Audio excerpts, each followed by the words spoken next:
Suggestion is power. After studying the various mystical religions and different teachings and systems of mind stuff, one is impressed with the fact that they all have the same basic modus operandi, and that is through repetition.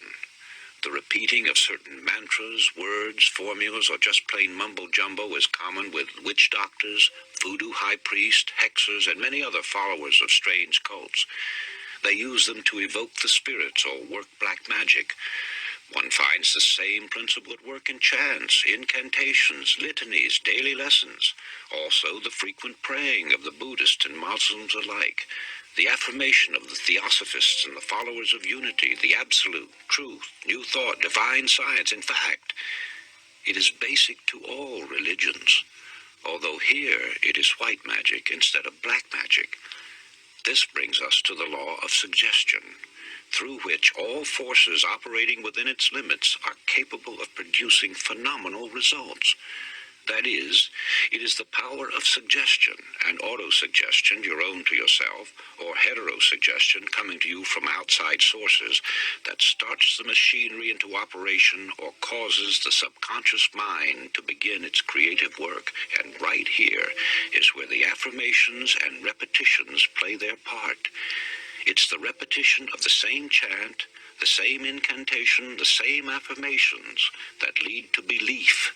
And once that belief becomes a deep conviction, things begin to happen. Now, this is the same identical force and the same mechanics that Hitler used in building up the German people to attack the world. A reading of Mein Kampf will verify that. Dr. René Fauvel, a famous French psychologist, explained it by saying that Hitler had a remarkable understanding of the law of suggestion and its different forms of application. It was with uncanny skill and masterly showmanship that he mobilized every instrument of propaganda in his mighty campaign of suggestion. Hitler openly stated that the psychology of suggestion was a terrible weapon in the hands of anyone who knew how to use it. Let's see how he worked it to make the Germans believe what he wanted them to, and once that belief took hold, how they started their campaign of terror. Slogans, huge signs, posters, masked flags appeared throughout Germany. Hitler's picture was everywhere. One Reich, one folk, one leader became the chant. It was heard everywhere. Today we own Germany, tomorrow the entire world. The marching song of the German youths came from thousands of throats daily. Such slogans as, "Germany has waited long enough," "Stand up, you are the aristocrats of the Third Reich," "Germany is behind Hitler to a man," and hundreds others bombarded the people 24 hours a day. From billboards, sides of buildings, the radio and the press, every time they moved, turned around, or spoke to one another, they got the idea that they were a superior race, and under the hypnotic influence of this belief, strengthened by repeated suggestion, they started out to prove it. Unfortunately for them, there were other nations who also had strong national beliefs that eventually became the means of bringing defeat to the Germans. Let's go into the field of sports, where everyone who has ever witnessed a football or baseball game has actually seen this power of suggestion at work. The late Newt Rockne, famous coach at Notre Dame, knew the value of suggestion and used it repeatedly. But he always suited his method of applying it to the temperament of the individual team. A story is told that on one Sunday afternoon, Notre Dame was playing a particularly grueling game, and at the end of the first half was trailing badly. The players were in their dressing room, nervously awaiting the arrival of Rockne.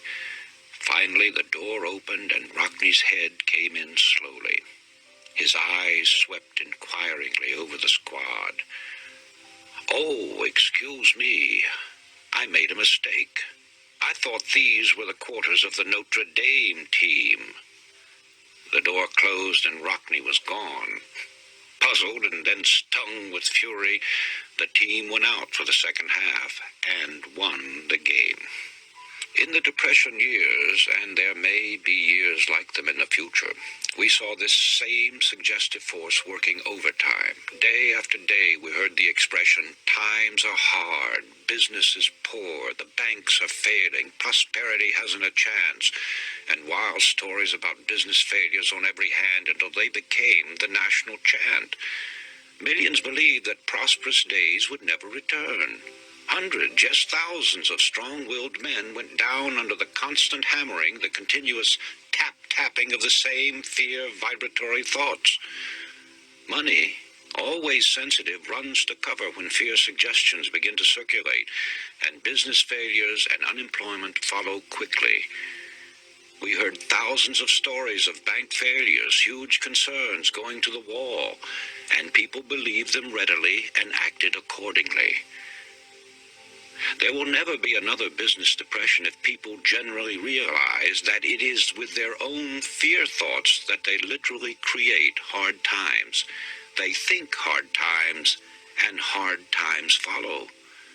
Dr. Walter Dill Scott, eminent psychologist and longtime president of Northwestern University, told the whole story when he said, "Success or failure in business is caused more by mental attitude rather than by mental capacities." Let's consider charms, talismans, amulets, good luck pieces, four-leaf clovers, old horseshoes, a rabbit's foot, and countless other trinkets which thousands of people believe in. By themselves, they are inanimate, harmless objects without power. But people breathe life into them by thinking they do have power, even though the power isn't in them per se. The power comes only with the believing, which alone makes them effective. Two outstanding illustrations of this are found in the stories of Alexander the Great and Napoleon. In Alexander's day, an oracle proclaimed that whoever unloosened the Gordian knot would become ruler of all Asia. Alexander, you may remember, with one stroke of his sword, cut the knot and rose to tremendous heights and power. Napoleon was given a star sapphire when he was a child, with the prophecy that it would bring him luck and someday make him Emperor of France. Could it have been anything but the supreme belief in the prophecy that carried these two great men to a place in the Hall of Fame? They became great men because of their supernormal beliefs. Here's a simple experiment that will demonstrate to you the strange power of attraction through visualization, making the mental picture actually work. Find a few small stones or pebbles which you can easily throw. Locate a tree or a post of 6 to 10 inches in diameter. Stand 25 to 30 feet away from it. Start throwing pebbles at the tree, trying to hit it. If you're an average person, most of the stones will go wide of their mark. Now stop and tell yourself that you can hit the objective. Get a mental picture of the tree, figuratively stepping forward to meet the stone. Imagine the rock actually colliding with the tree in the spot where you want it to strike. You'll soon find yourself making a perfect score. Don't say it's impossible. Try it, and you'll prove that it can be done if you will only believe it.